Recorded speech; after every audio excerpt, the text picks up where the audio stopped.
1, 2, 3. 2:17. Okay. And we are live. I think so. Hello. Hello. Hopefully we are live because I don't know if we are. It's been manic today. It has. Hello and welcome to Friday afternoon Grace Westminster live stream with your slightly frazzled host. Don't end the stream, not yet. Not yet. With your slightly frazzled hosts, Becky and Constantine. Okay, we sound wonderful, but if we don't sound wonderful, do let us know in the comments below. It's just been one of those mornings. We are a few people banned, but we have had some lovely visitors from Canada, from Ireland today, from Germany. We've had people from all over, and even from London too. And apparently they know us. Apparently they know our faces, which is always scary. Amazing. I'd like to say a big thank you to John before we get started for sending us over this, which is Death Wish coffee. Now, I must say, my pumpkin chai coffee is not as strong as this one. Yeah, I mean, thank you, John. I can see Kim. It looks like it says USDA, so I assume it's from United States. I think it's illegal in this country because it says world's strongest coffee. But it is. This smells amazing. This has this kind of nutmeggy, cardamom sort of flavor. Yeah. So thank you very much. I've already partaken. I'm on the green tea this afternoon. Yeah, but really appreciate it. What I'm thinking is if I just go like on a long run somewhere on Instagram or Twitter, it's you, John. It's after me having this coffee. Exactly. Product of that. Anyway, super duper thank you for that. It's been really lovely receiving things in the post. We also have the General Coffee Fund, which is open available. I have to say a big thank you to Richard Dong, who came in this morning and gave us a physical coffee fund contribution. Like a real cash. Yeah, real. I mean, didn't even know cash still existed. But that's true. It does. So anyway, thank you very much for that. Now, we are talking all things new releases. So yeah, Nikon announced a thing or two this week. So I don't know if you heard it, but apparently 85mm came out and 26. So what we want to do is we want to ask you, what do you think about them? Are you going to buy one? Seth said your mic's a bit hot. I feel like I'm closer to them this way. Yeah.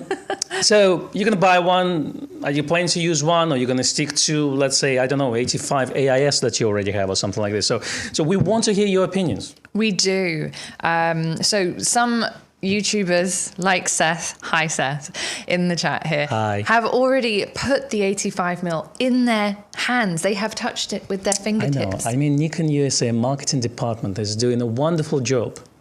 Yeah, they've got it to be, and in Australia. And Australia as well. Yeah, that's true. That's true. Our friend Matt has also gotten his hands on one. We should move to Europe, maybe, closer to the source. Maybe we should go to the warehouse. The Nordics or something. Yes. Seth said he only had it for 2 hours. I don't feel so bad. Yeah, there was that one time where we managed to get a Z5 on the day of release, and I had it for the live stream for an hour, and then that was it. So it's kind of amazing, like the limitations that we have. Sometimes. Haven't seen it since then. No, we've got one. I think Rishi's got one, but he usually needs them for training. Rishi's probably had one for a while. Yeah. That he couldn't talk about. But he's a busy man because if you've seen the Nikon Europe channel, he does his own channel, Nikon Europe, Nikon School as well. Yeah. So yeah, he is a difficult man to get. He is. So hopefully we'll catch him somewhere and be able to borrow it. I am very, very interested in the 26mm myself. Mm-hmm. I think that the 85 sounds like a beautiful lens, and I'm really looking forward to trying it. I think as the sentiments in the earlier part of the comments were saying, I think it was like Baxter, for example, was saying, I'd like to try one. I think, yes, if I could try one and hire it or something, I'd probably be happy. But I don't know if it would be a day-to-day lens. Just because it's so much money, I definitely want to try one first because I know it's good, but I need to convince myself that it's so good that I really need to put that much money into that. Yeah, I agree. I definitely for me, I haven't made the judgment yet. I know it's amazing, but I also have 85-14G. So I'm like, let me try one first. Yeah. Exactly. Yeah, you need it to go with your Z8. Yeah, well, and then, it's saving money, isn't it? It's like there's money for Z8, there's money for 85. That's right. There's a mortgage to pay. There is that too. Exactly. A few of you have already put in your pre-orders for them, which is great. If you are sort of committed and definitely want one, definitely let us know. Yeah, tell us know why. Yeah. So because I know that quite a few people put it, but like you've been waiting for this one. Do you think it completes the Nikon Z system? Yeah, we'd be very interested to know. I mean, without obviously, maybe if you don't want to give the game away that you've pre-ordered one, then fine. But if you're happy to discuss that in the chat, we'd genuinely be interested to know what your intentions are for the lens as well. Like maybe you're planning to use it for some specific purpose that we haven't thought of yet. I'm really afraid of knocking over the coffee, so I'm gonna just put it somewhere further. Just go down there. There we go. But I would be very intrigued. Yeah. Marvel said after watching Matt Owen's video, I had to click buy. I mean, So, I can see well done, Matt. Matt's eyes just sparkling. They did. They lit up like a kid at Christmas. It was a time. long video as well. It was like 30 or 40 minutes long. And he was just so enthusiastic that I'm like, I definitely want to try this lens now. Yeah. Yeah. He definitely made it tempting. Whereas I'm not really much of an 85 user. You know, the last 85mm lens I owned? Do you know what it was? Well, I assume it's going to be a manual focus one. Yeah, not just any manual focus one. It was an 85 1.8 pre-AI converted to AIS. I forgot to unplug the Yeah, you were born around that time? Is that how old you are? I bought one second hand Okay. when I'd been working at Gray's for about a year. So we're going back about 14 years now. And I used it on my D200. It's a lovely lens on the D200. And I kept it right through to the D700. I had it for a really long time. And then I sold it to fund something else. And I wish I hadn't. But Well, anyway. luckily now you have 85 1.2 to try out. Yeah, you know. exactly. Well, now we're in completely different realms of focusing magic. Well, that's true. I can tell you, I had 85 1.8G, 85 1.4G, 85 1.8G, 1.4G. The 1.4G is the last one. You had all of them. The 1.8S didn't convince me, and it's a wonderful lens, but my 1.4, I don't know, maybe I have some sentimental attachment to it, but the rendering is lovely. So I'm on there now, and I feel like I need to start to save money for the 85 one. So I definitely feel that. You feel like it could happen for you? It could happen, but the size and the weight is one thing.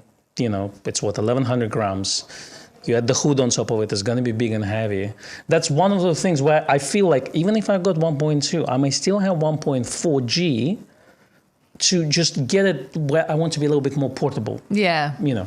Well, the 1.2 is not going to be more portable. No, that's the thing. That's what I'm saying. It almost feels like 1.2 would be like a studio lens, commercial work lens, but then 1.4 would be something, okay, I need to be very portable. Yeah. So maybe have one camera in the lens and don't want it to be too big. You know, then I would have that this way. Okay, I see the logic in that. A couple of people commenting on the yoga poses on the front cover.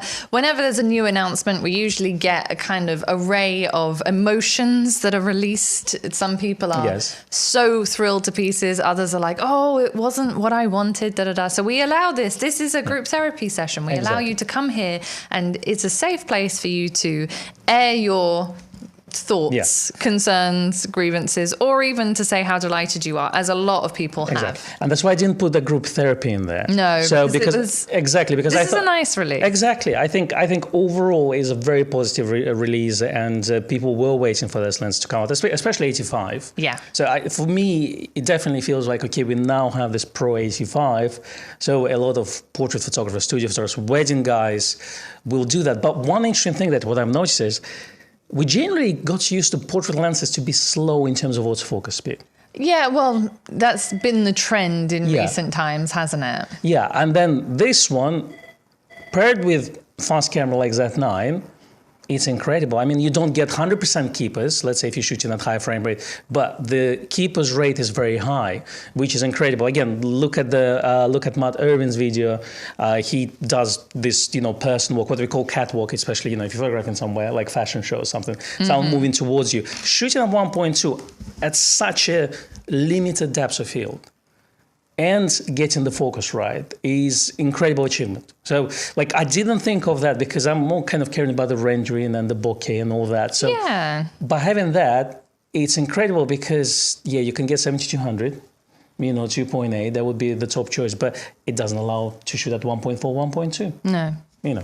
Which, I mean, in practical terms, there's only, if you're doing portrait photography for your bread and butter, for your living, how often does the person that you're taking portraits of want you to shoot at 1.2 and 1.4? That's my question. Well, again, we talked about shooting in the studio. You generally wouldn't shoot wide open. No.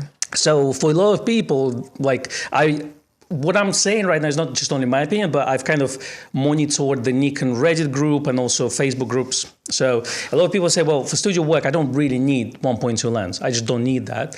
But let's say from wedding photographers shooting in very poorly lit, let's say, rooms, isolating subject is quite good. And also because it's more of a documentary style, I mean, you will have set pre-shoots before. Sure. But during the actual events, you may want to get very quick, discrete portraits, maybe at 1.2 or 1.4. And that's, I think, why it's important to have such speed. Yeah, I'm trying to think. The last wedding that I did, I had the 14-24. No, I didn't. I had the 24-70 and the 70-200 and the 105 1.4. Paul loaned me his. If he's watching, he'll know. And yes, having that, I mean, 85 1.2 obviously different to a 105 1.4, but having that sort of like slightly longer but nice separation from the subject is really, really helpful in situations like that. As Seth also pointed out, don't forget that cinematic feel for video. That's a really valid point. Sounds like there were a few people that also were with Rishi in recent days, and either that's convinced them to get an 85 or they weren't able to get their hands on it because he was protecting it like a dragon protecting his hoard of gold. So AB points out that we have 239 viewers but only 80 likes. I forgot to do my little plug, so please give us a like, give the stream a like, definitely give us a subscribe if you haven't subscribed in the past. Show us some love. We have had some coffee fund contributions, and I will read those out very quickly. Apart from with that, real coffees. I put this down because someone said it looked like, from the framing, it just says Death Wish. You can't see the coffee bit, so in which we don't have here. So Chris Angel, thank you very much for your contribution, and you're welcome for the stickers. I got a rerun of stickers done. Did we thank Henry as well? No, and thank you to Henry. And to Ian and to Adrian. Thank you very much. And to Marvel. Marvel as well. And that's everyone. Thank you. We caught up. Yes, exactly. So yeah, there's Rishi is a dragon. Yes. I thought you'd quite like that analogy, you know. But definitely, I know some people have managed to see it in the flesh. Some people managed to see it also if they went to, for example, CEX. Wasn't there a kind of like prototype in a glass case somewhere that they couldn't touch? CEX? You mean the second-hand shop in England? CEX. Oh, yeah, that is a second-hand shop in England. And then Wax is a new camera shop. At CES. CES, okay. Wrong one. Where they had it at the show in a glass case, like a prototype. I've read somewhere on the internet that B&H had it on one of those kind of custom events. But you couldn't recently touch it, right? No, this one, they could touch it, but they weren't allowed to put the memory card on it, so save images. Couldn't take the pictures with them. They do that sometimes. So you can't take pictures with the prototypes. Yeah. Which is fine. I mean, because obviously if it's not a final model, then... and someone takes a sample image, they throw it onto a demo camera and they go, oh, actually, I don't like the way it does blah, but actually it's not the final production model. Then, I can understand why they would do that. We've had that with cameras before as well. One thing that a couple of people have said, faster aperture, faster autofocus because of that. I mean, although we haven't tried it, both Seth and Matt have, and they both testified to the speed of focus. Is it a big deal when doing sort of portrait work, do you feel? It's an interesting one because me and Seth were talking about GF110 portrait lens for GFX system. And I've used that one quite recently, and it's a nice lens, but it's very slow. It's slower than 85 1.4G. Right. Again, for studio photography, for location portrait shoots where lots of those things are staged, you should be generally fine. Sometimes, let's say for fashion shoots, you maybe want to record a bit of motion, a bit of movement going on. Yeah, that was what I was thinking. For that, yes, the new one definitely will perform better. But again, you would shoot those maybe at 2.8, f4. So, there's a little bit of threshold for, depth of field. There's enough maybe to cover certain movements. Yeah. So, but generally, I think, yes, definitely. If you're recording the movements, I mean, Joe McNally does a lot of dancers and ballerinas, so stuff like this would be quite useful. Sports photography, if you really need to isolate the background so much. So it allows a lot of those creative possibilities. Before we had only 2.8 at this speed. Yeah. Now suddenly we have 1.2. Yeah. So from creative point of view, where you really need to blur the background for creative purposes, then it might be useful. But just for general use, I think it's overkill, really. Fair enough. I think it will be interesting. We'll do a few comparisons if we can get, we are on the list, but if we can get a sample that is a post-production model very, very soon, then we will do some tests. I would like to do a test between the 85-1.8 and the 1.2, but also between the 50-1.2 and the 85-1.2. Yeah. I think those are logical comparisons. We'll train one for G as well. Sure. Just since I have one. For Why me not? personally. But I think a lot of people, I actually got a couple of Instagram messages as well saying, well, I also have 1.4G. Like, I'm also kind of on the fence a little bit, but I think it will be interesting comparison. A lot of people are looking for that. Yeah.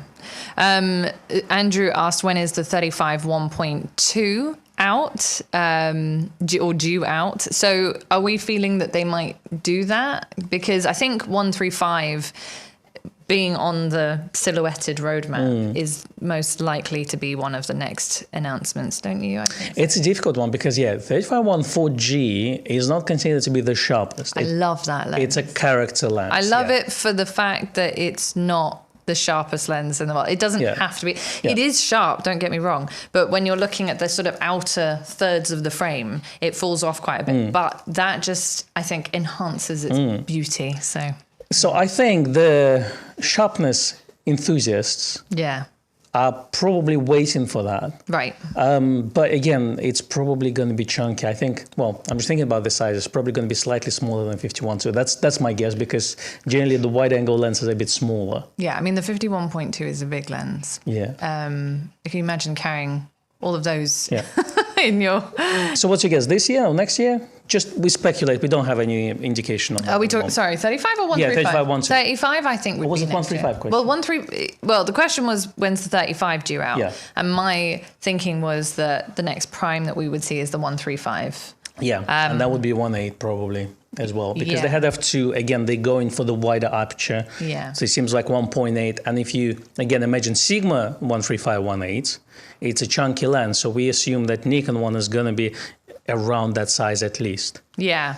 The size is a big deal. I mean, if you compare, for example, a normal portrait setup even a few years ago, what we've got now are much bigger lenses. I thought mirrorless was supposed to be smaller.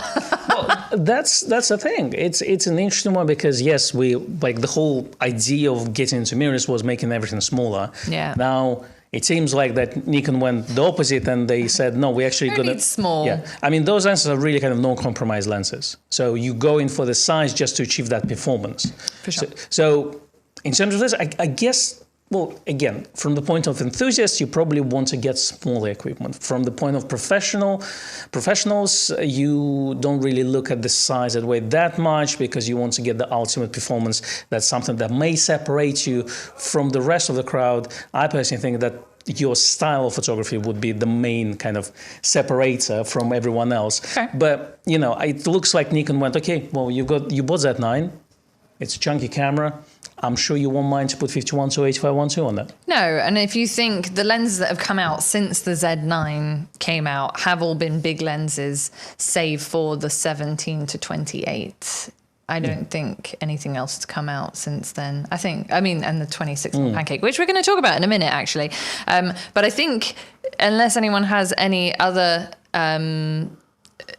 points they'd like to make about the 85, I'm just going to check back on the comments. For example, Andrew said, to be fair, any 1.2G lenses would have been large, which is maybe why they That's true. 1. I mean, that's the thing. By going, it doesn't sound like a big, like like if you're looking between 1.2 and 1.4, doesn't like a lot, but it does add to a lot more glass into the lens and makes it bigger size. Yeah, exactly that. And that also at a time when DSLRs were particularly chunky cameras, because they're most of them are very, very well built and heavy cameras.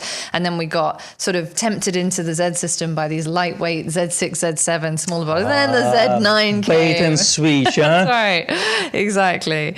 And then we got hit with all this heavy stuff. But every other lens that's come out since the Z9, I think, has been long. 800, 600, 400, another 400. So yeah, it's definitely not a lightweight system anymore. Now, Seth said I'd rather a lens be bigger than have terrible breathing, because obviously focus breathing is another issue, which you get when you're trying to downsize and make a lens into a very small package. And essentially all that means is that when you refocus on something, you get a change of field of view ever so slightly. You can see it when you use some of these smaller lenses through the viewfinder. If you focused on something and then you pull it through infinity to, for example, the closest focusing distance, and you see that picture kind of reframes itself. So focus breathing is symptomatic of trying to make everything much smaller. And it does happen we've seen it on even some of the Voigtlander lenses, we see it, and on some of the smaller Nikon lenses.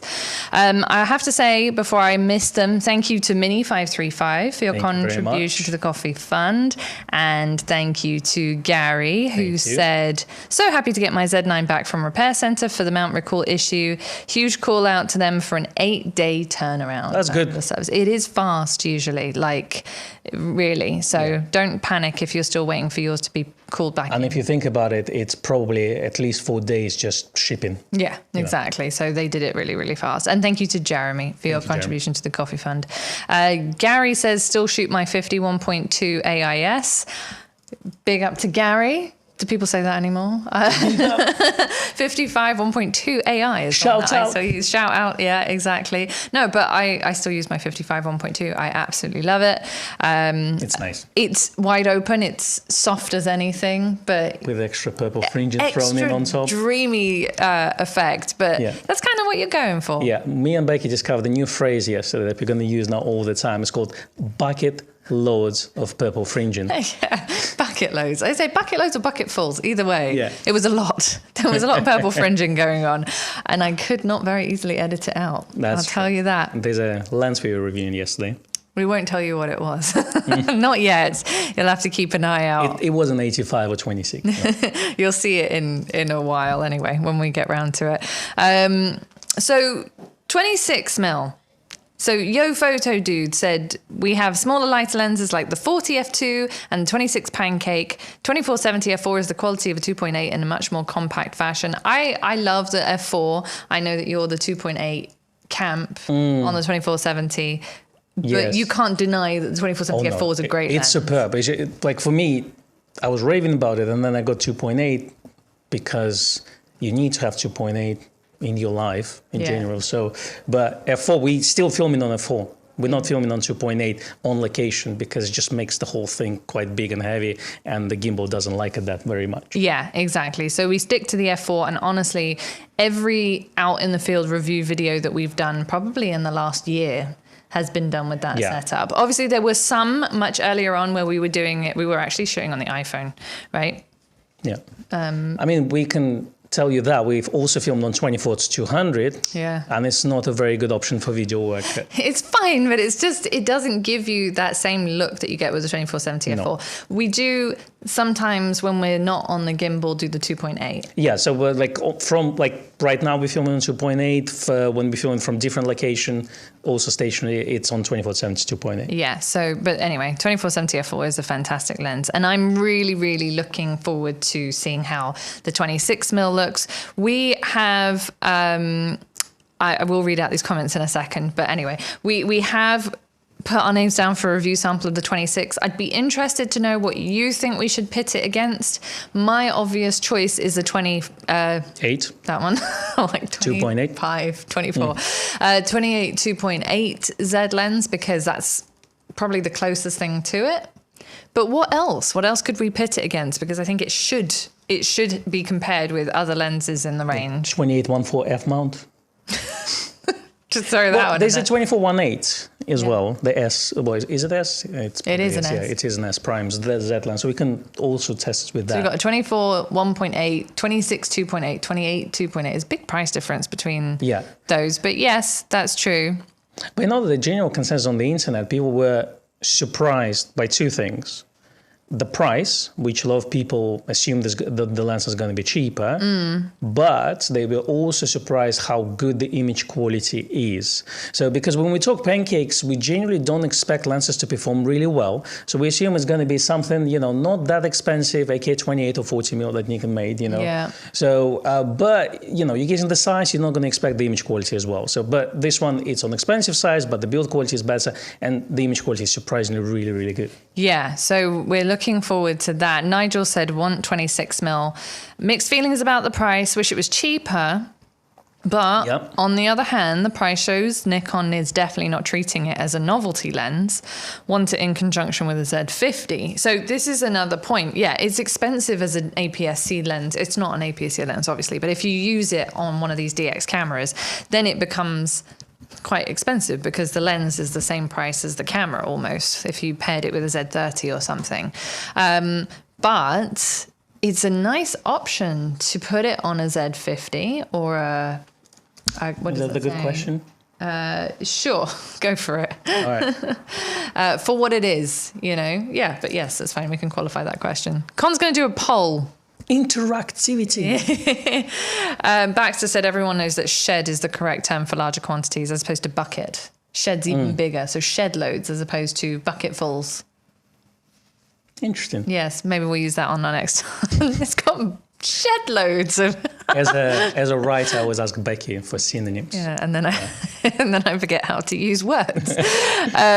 So there we go. Then Seth said, Nikon better hear me requesting a rangefinder Z for that 26. Now, I love the idea of a full frame ZFC, and I've talked about that many, many times. But it's a money printer for Nikon. Yeah, just start printing. Exactly, and the ZF in a rangefinder form would be also very lovely, but I think a bit more niche. Why rangefinder, Seth? Is it just because you like that style, or it would obviously be an EVF in a rangefinder, so I don't really totally understand that, but I love the idea of it. Well, Seth, I want to see you with Leica. I'll sign that soon, petition. To see Seth with a Leica or to it's like rangefinders. ZF rangefinder. It's time, Well, to be honest with you, if Nikon released rangefinder, I definitely would be all over it. It's something that, we now in that phase of rangefinders, we love our rangefinders. Time of life where we just want to use rangefinder cameras and quality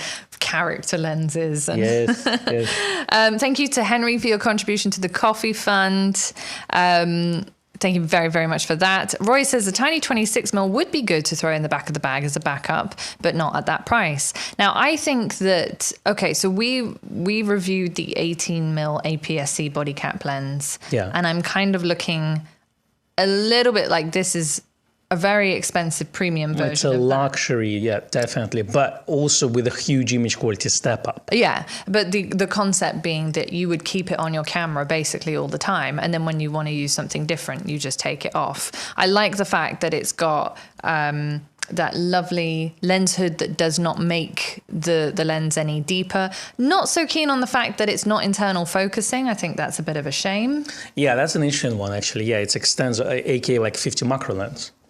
Yeah. So, because it kind of extends. But what I'm interested in, because you compare it with something like Z6 or Z5, and it's a nice portable street setup, which is definitely less in your face than it would be with something like 24-70 or 24-1.8 Z lens. So, I think when we go testing it, definitely let's go to the streets of London and just... Con's forever trying to convince me to do street photography, and I'm like, let's go to the countryside, because that's, London is a small part of England. Let's go and invade everyone's privacy on the streets. Okay, great. Love it. Roger said, This is a QQQ, so I'm going to read it. I said, why can't Nikon get pre-production samples in the hands of the world's Nikon-only specialty shop?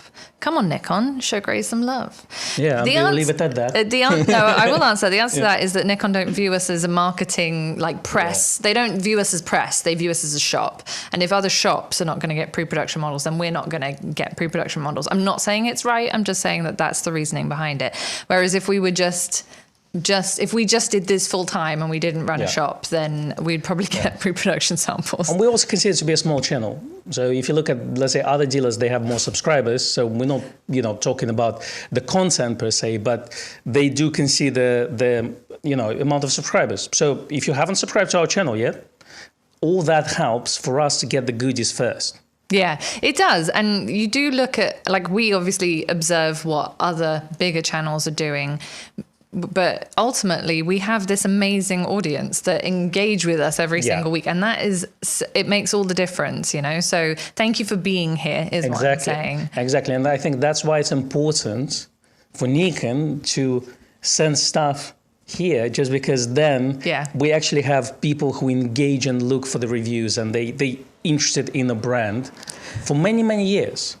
Exactly. Sorry, Seth having a go at it. I had a breakdown yesterday with Seth. I'm like, it's like... That's brilliant. No, I love it. It's very funny.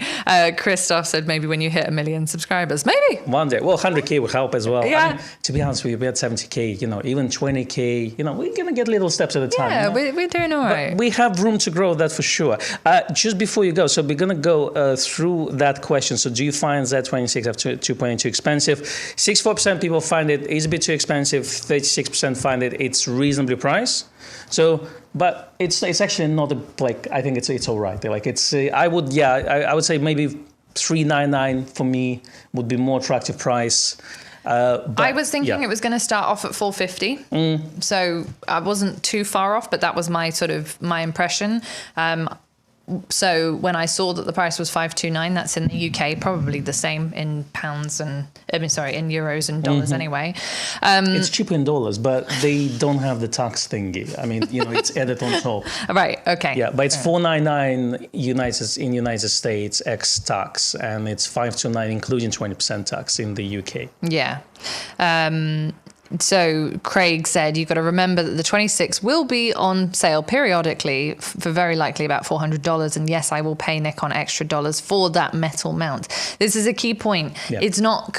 you can't compare it with the 28 and the 40mm because those are plastic mount lenses. They were manufactured to be less expensive as kind of entry points for a lot of people.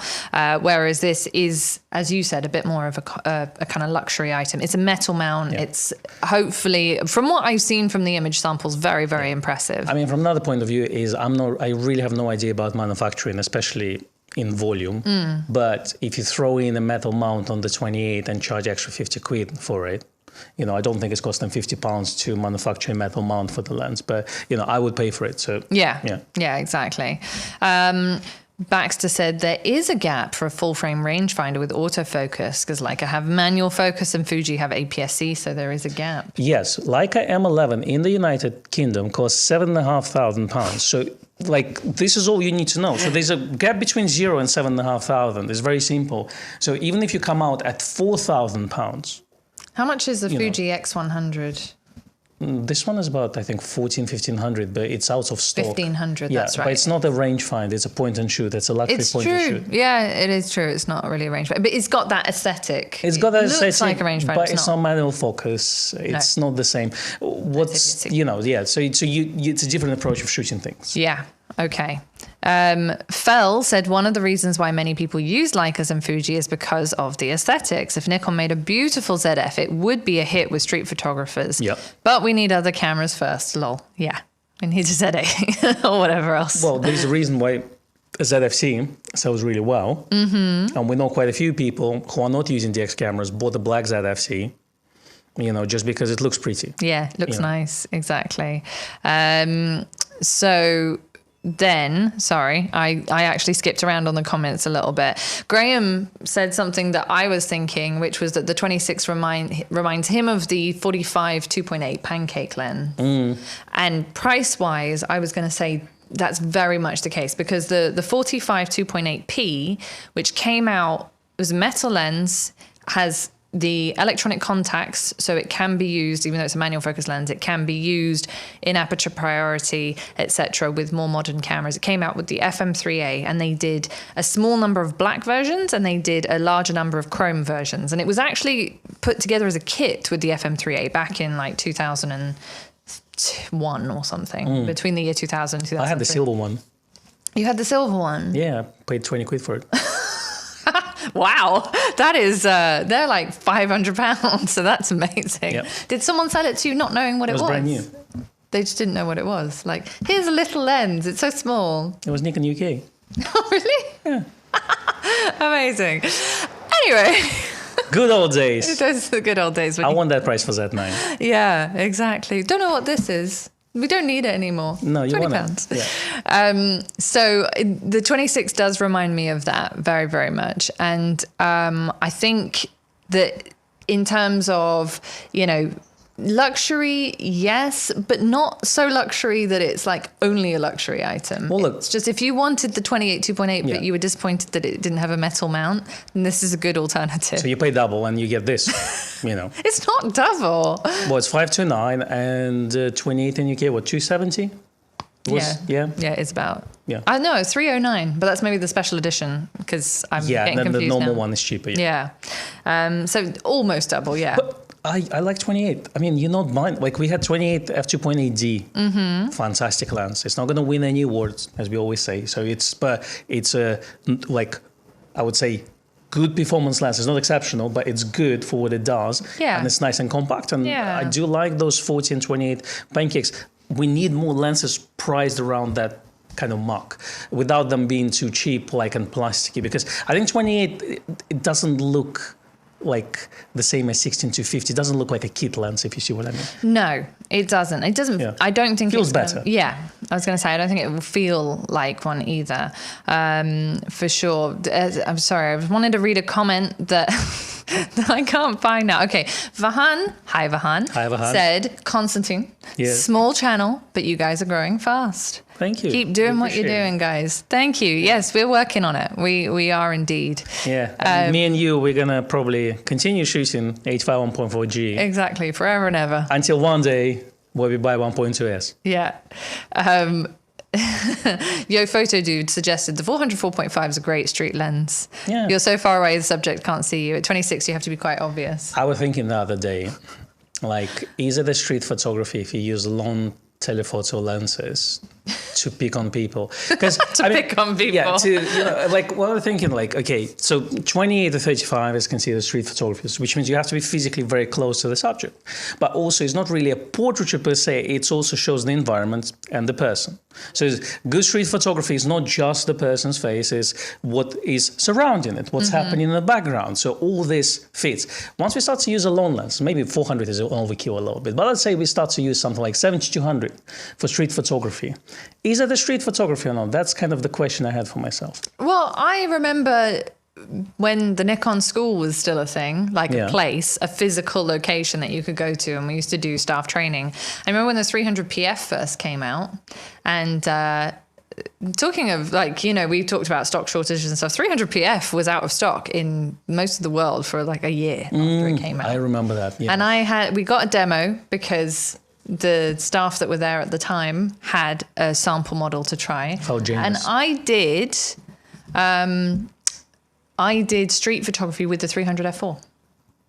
So from ethical point of view, how do you feel about it? I mean, I didn't really shoot many pictures of people, to be honest. It was quite, So you were if they're not people, you were photographing streets, I assume. But I was doing like street views. I was picking out like different things. Street landscapes? No, not street landscapes. Like, for example, we were around Oxford Street because it's Margaret Street and, that kind of area.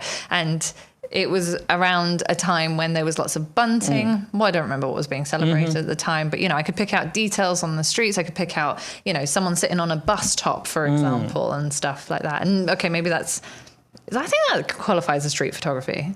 Well, that's the thing. It's an open question. I don't have an answer. I was just thinking about this the other day. Or wrong answer. And I don't know. Let's say, for me, maybe I prefer to stick to something like between 28 and 50 mil. Yeah. 21 as well. Yeah. But that's like really bumping into someone's chest, So it is a bit. Which, when I go to football, 21 is perfect for that because you got thousands of people. Right. So. But anything I think over 50 is for me, like, I don't know, maybe 75 to 90, but anything over that, it's already kind of. So you don't think that using a telephoto for like candid portraiture would still count? Because I know. But I don't know if it's street photography. It's more of a portraiture. If you see what I mean. That's the thing. I don't know how to formulate this. But this is the dilemma that I had internally. Yeah. And I couldn't find an answer. But you could sit at a cafe. So I am asking the viewers. Asking you. What do you think? You could sit in a cafe with a long telephoto lens, look super creepy, or in a park. Well, that's exactly my point. Is it if you're being discreet about it, are you automatically creepy? That is actually the question you want to ask. So imagine you like a human man and you taking a photograph of a beautiful woman with 300 mm lens and she spots you. That's you automatically look creepy by default. Mm-hmm. You see what I mean? Yeah, okay. So I don't know. I don't have an answer for that. Like I know that I probably won't use long telephoto lenses for this type of work, but I don't know if it's right or wrong. Well, so maybe the comments will tell me. No one's answered you as no one of knows. yet. You see, it's something that. Well, actually, Chuck said, "Who makes the rules about what is street photography?" Well, that's the thing. There are no rules. Just shoot the focal length you like. 24-70 works for me. So there you go. I think, as you say, it is whatever works for you ultimately. Yeah. Champagne Sumo said, "I thought street photography was photos of streets." Fair enough. Having a telephoto lens out on the street does definitely raise questions. You're right, Michael. That's without a doubt.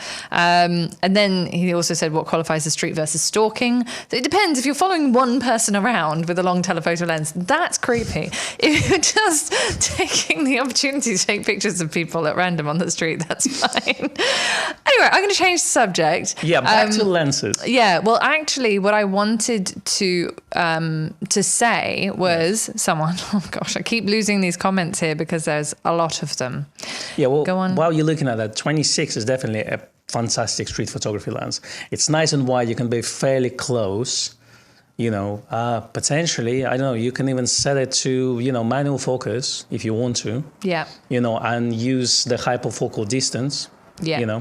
The problem is there are no markings, I think, on that lens. So you have to use the calculator and you have to kind of maybe set the focusing distance where you want to be, maybe like 1 meter, 1.5 meters. You have to kind of guess a bit. Exactly. Yeah, that could be tough. Inchin66 said until they announce the next camera, a lot of Nikon shooters who don't have a Z9 are waiting on the sidelines. We need a new camera that excites those who support this brand. Definitely. Definitely agree with you there. There were a few other mentions about cameras that came a little bit later. Just finding the next one. Then Roger asked, doesn't the 26 also have a rubber gasket for better weather resistance? Yes, it does. So it is weather resistant, not weather sealed per se, but it's definitely overall the manufacturing quality is much higher than that of the 28.8 and the 40 f2, which is fine because they are priced at a very appropriate point for what they are. And image quality wise, I mean, I have to say, our video on the 28 and the 40 is one of that. We did one video on both lenses, and it's one of our most watched videos on the channel. The image quality is great for those two lenses because I think there's a market for inexpensive Nikon lenses. On that mount. Another point is, let's say, if the image quality is not significantly better, and you use, let's say, 28 all the time for street photography or something, even if you, let's say, drop it once in 2 years, you'll just buy another one, and it's still gonna be, a little bit less than the buying 26 brand new. Yeah. Yeah. Deborah says, I really do like the 40, but I wish it was metal. There was quite a few people who have agreed with your sentiments on that, Deborah, for sure. I wonder if there's like someone can make custom parts, like, custom mount or something. I think, yeah, sure. Imagine you just won't be officially licensed. And, true. But yeah, absolutely. Fell said, do photographers need new gear to produce great images, or can they still produce great work with what we currently have? It's a rhetorical question. Yeah, but he said, I'm still rocking with my Z6 II. That is quite a modern camera. Yeah, that's the thing. But it's true. Like, if you think I bought that camera 2 years ago and that feels like a long time ago, totally understand. We are still rocking Z6s. Thank you very much. I'm still rocking an F6. That was discontinued. Well, I have an FM3A. In 2020. And an FM3A. So, yes, the answer is you can produce, if you're a photographer and you just enjoy the experience of taking pictures, you can take good pictures with any piece of equipment. How old is your M2? That's like 70s probably. Yeah, it's the oldest. No, yeah, that is, I think, the oldest camera in my collection. I'm trying to think whether or not it's older than the 6.7. Well, introduced in 1957, so... I don't know exactly the age of mine, but I think it's the M2, then the Pentax, then the Rolly, then the FM3A, then the F6. I got a lot of cameras, and I missed out a few. But yeah, so it doesn't matter the age of the equipment. Exactly. At all. It just doesn't matter. But gas is a real thing. It is. Yeah. It's part of... I think that it is in a lot of keen... What did we have that guy said to us yesterday? He said, serious enthusiasts. Or professionals. Or semi-professionals. Like, we would like to call ourselves semi-professionals, but let's be honest. Depends what day of the week. Exactly. Bit of both is what we answered. Yeah. But because we were there comparing images on our cameras and stuff while we were out shooting. And I just thought it was interesting when someone is considering the image that they're taking and not just happy snapping like a lunatic, then person automatically thinks, oh, okay, maybe they're a serious photographer. We're very serious about whatever it is that we do. Just look at our reviews. But they're not. so serious. We're serious about taking the pictures, but not serious about the subject, if that makes any sense. No, I think we should laugh, because otherwise it's just everyone is so... Like, who cares about specifications that much? I mean, if it's a good camera and it performs really well, yeah, like, let's have a good conversation about it instead of being too serious. Yeah, exactly. Okay, so Vahan has a question. Yes.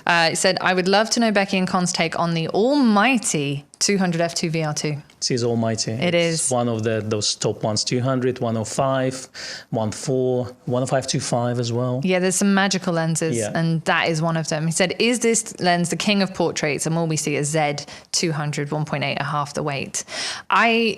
I think, I mean, I don't know if we'll see one that's half the weight, but I hope that whatever it is, it will be half the weight. I mean, I assume the 200 f2 was designed for indoor sports. That was kind of the original purpose. Yeah. So volleyball, you name it. Yeah. So it's kind of, portrait photographers kind of adopted this lens. And because it's so chunky, it's not exactly something that you will just take with you on a whim. So it's like if you pro, you definitely will just maybe take it like it's one of those things that, again, will separate you by the way it renders the image, from other portrait photographers. But generally, I don't think it was designed as a kind of a portrait lens per se. Yeah, exactly. But it's magical. One of my most favorite pictures taken of me by a customer who was testing out a 200mm some years ago. I mean, I don't genuinely like pictures taken of myself, but I was like, wow, that's a great picture. And it was taken with that lens. So I will... Did you save it?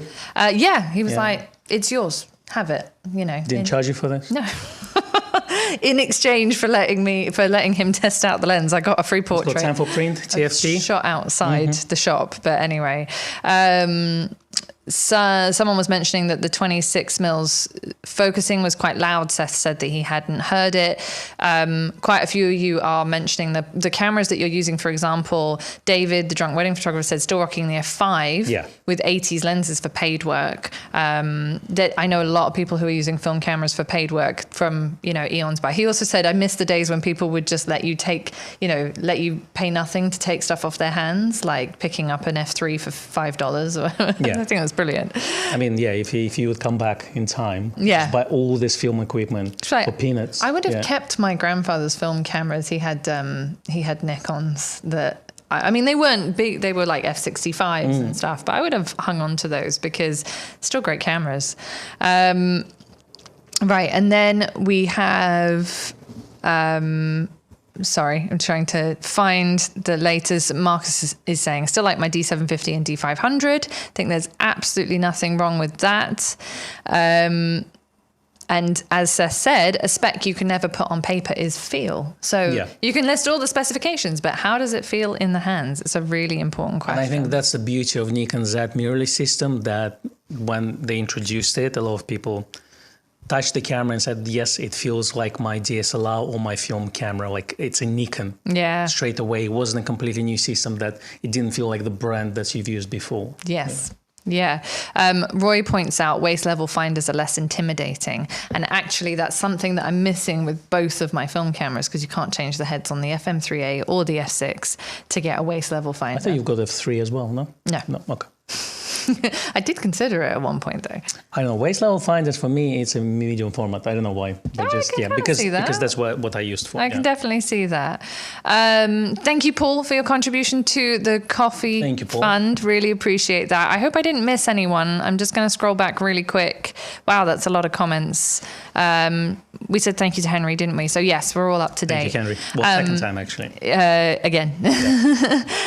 Now, I will say because we're going to start to wrap up pretty soon, but I will say thank you to everyone who has subscribed to the lovely Nikon Owner magazine off the back of our live streams. Not all of you have maybe remembered to put the word stream or YouTube channel in the coupon code. So to make life simple, if you do subscribe, we now have an affiliate link. Ooh, mind blown. Are we making money on it? Well, actually, it's just so that I know, so that we know who to send vouchers out to, who to thank, who to send freebies to, etc. Calm down. I already saw the dollar signs everywhere. Yeah, absolutely. But I'm putting it in the chat now. I'll put it in the description box afterwards. So if you do decide you would like to subscribe to this wonderful magazine, which is all produced in-house by the sister company of Gray's, which is Nikon Owner. The chief editor is Gray himself. The features editor is Gillian Greenwood. I write an article, usually, at least one issue, sometimes two articles. We have the incredible Simon Stafford, who writes articles, technical articles, and then we have all kinds of other guest photographers in there. And the good news is I'm not there. He hasn't tried to write yet. You can just enjoy the good stuff. Yeah. One day, get you to write something, and then I'll edit it for you. I'll talk through this. I'll dictate it, and then I'll have to turn it into something that workable can be read. But anyway, it's a physical magazine. It's an electronic magazine, so you have so many options there of what you'd like to do. If you want to do a sort of a bigger subscription, then you can do that, and then you get things like extended warranties and bigger discounts off all the courses and workshops. We do talks, we do Zoom workshops. We also do photo walks now in various different groups. Can we do photo walks on Zoom? Harder to do photo. That's our live streams, basically. True. That's basically what that is. But anyway, so if you would like to subscribe, head over to that link, because then that way I know that you subscribed, and then we can send you a voucher for your next purchase. Yay! So affiliate link, but without all the good things that come on. So I still can't afford 8512. Is that what you're saying? I don't think you're going to afford an 8512 off the back of the Nikon Owner subscriptions, but it's nice to dream. One day it will be mine. Yeah, exactly. Just keep saving, and then one day someone's going to be like, "Got this 85 1.2. 20 quid. You want it? 20 quid. That's what we need." I think it's next year for me. Like I'm just thinking that I'll wait. Maybe if we start to get the second hand ones. I mean, the good thing working in a camera shop for us, sometimes we can get the first dips on the second-hand equipment that comes in. Sometimes when there isn't a waiting list, yes, exactly. It's true. So if one comes in that is in good, I mean, I've bought pretty much every single camera and second-hand. I bought second-hand. I think the only camera I bought new was the D750, and that was because Nikon at the time, I managed to work something out with them. Yeah, so. The same for me. It was the 800E. Yeah. The rest came secondhand from our customers who bought from us. That's right. So who knows? Maybe one day you'll sell us an item and then it will come into our collection. So if you've got 85 1.2S to sell, for £20. That hasn't come out yet. Thank you very much to Mark for your contribution to the coffee fund. Michael said, how do you do all these different jobs and activities? I actually have a clone, is the answer. No, I'm kidding. I have 2 clones. Yeah. Just like president. I just don't sleep. Is how I do it. And Vahan said, I'd love to hear Becky rant one day. Do I not rant? I suppose I don't really. No, I normally take that. You do the ranting. But sometimes like we will swap. One you'll day, rant and I'll be, get just annoyed. like, Becky, calm down. It's fine. It's fine. Never in the history of angriness has telling someone to calm down actually calm them down. Don't call me. Yeah. Anyway, thank you very much for being with us this week. Thank you. It's been wonderful. Please feel free to carry on putting your comments after the stream has finished, or if you're watching on catch up, let us know what you think of the new 85 and the 26. Have a wonderful weekend. We will be back. Well, we will have the video out on Sunday. Then we should have the podcast on Wednesday, and then back to the live stream on Friday. Making sure that have I scheduled a video for Sunday? Yes, there is one. Okay, there is a good one actually. It's a comparison of 2 interesting lenses. Yeah, that's right. And then we've got plenty more to come. We've got the podcast next week, so on and so forth. So have a fantabulous weekend all, and we'll see you next week. Bye-bye. Bye.